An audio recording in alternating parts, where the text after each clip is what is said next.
Musin jenna maqaan kee eenyume? Maqaan kiyya Kamal Muhammad Sayyidama. Maqaan kee Daraartuu Abrahaam jedhama. Biftuu Ahmad Nanjaan. Ana Junaid Ali. Bayan eenyuti? Bayan Abdul. Miftaahuddin Ija. Junaid Adam jedhama maqaa kiyya. Gaafiin teenya akkam jettini? Wanta takkaa jira. Nyaataaf bitamtee garuu hin nyaadamtu. Wanni sun maali? Nyaataaf bitamte garuu hin nyaadamu. Kamitti ilaallu yoo jette waan akka killeefaa yoo nyaataaf bitamte yoo osoo keessan baasanii nyaachuun taatu kana fa'aa jeetii si deebisa taamoo. Nyaataaf bitamte nyaadamtu. Nyaataaf bitanii garuu hin nyaatan. Dadhabdee? Maali? Nyaataaf bitamte hasala.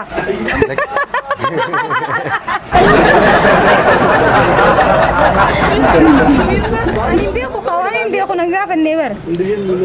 Ni beekta garuu gaafi salphaadha.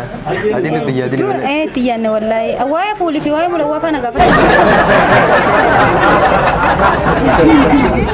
Nyaataaf bitanii wanna kana garuu hin nyaatan. Wanni sun maali? Nyaataaf bitanii garuu nyaatanii hasala gaa.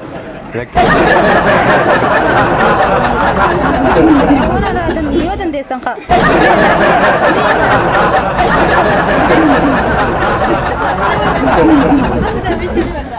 Nyaataaf bitamtee garuu hin nyaadamtu. Wanni sun maali? Nyaataaf bitamte Garuu hin nyaadamtu. nyaataaf fidamte mana kasih nanggal ya nama tu waan nyaataaf fidame tanya damne tanam jam wanta ka jira garuu nyaataaf bitamte garuu hin nyaadamtu wanti wanta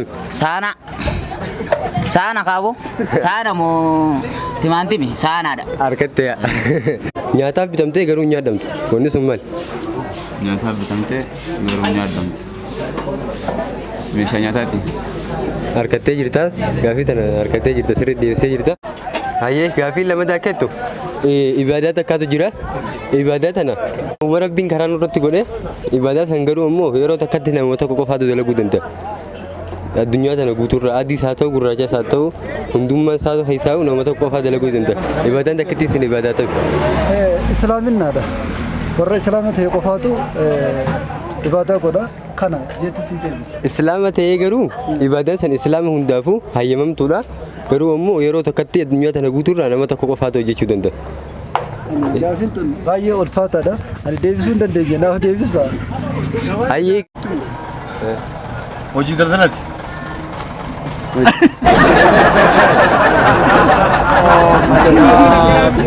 jirti badala kana kubbaa miilaati kubbaa miilaa ibadaadha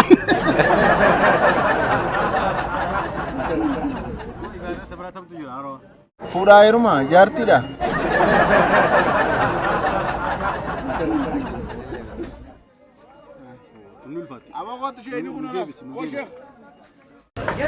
الدنيا تي متأخرات رأي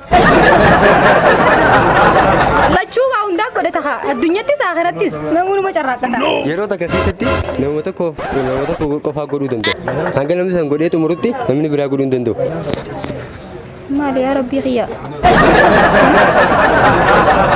قافي والفاتو نقافة جرت أبو لزغية أهو أنا أدنى فون باني ما ibadah tu jardi tibo. Ego pagangga tu koyo kotik. Angga nak nama air jere. Wani tu undin deh. Hagan namni to kicha so betu mo boga be jaiba pidiran dana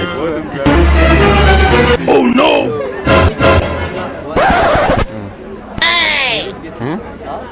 wallahi mo bana Imbio ko andana sada si betu ya le beti kolle imbio imbio ya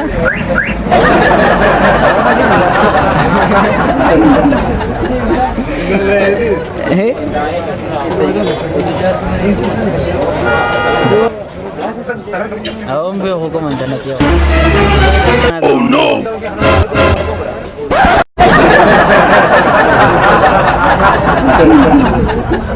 Hayyee yeroo aarsaa gootee gaaffiin hoyyamuu feeteef galatoomi siin jenna maqaa Oromoo Maltiimiidiyaatiin si galateeffanna.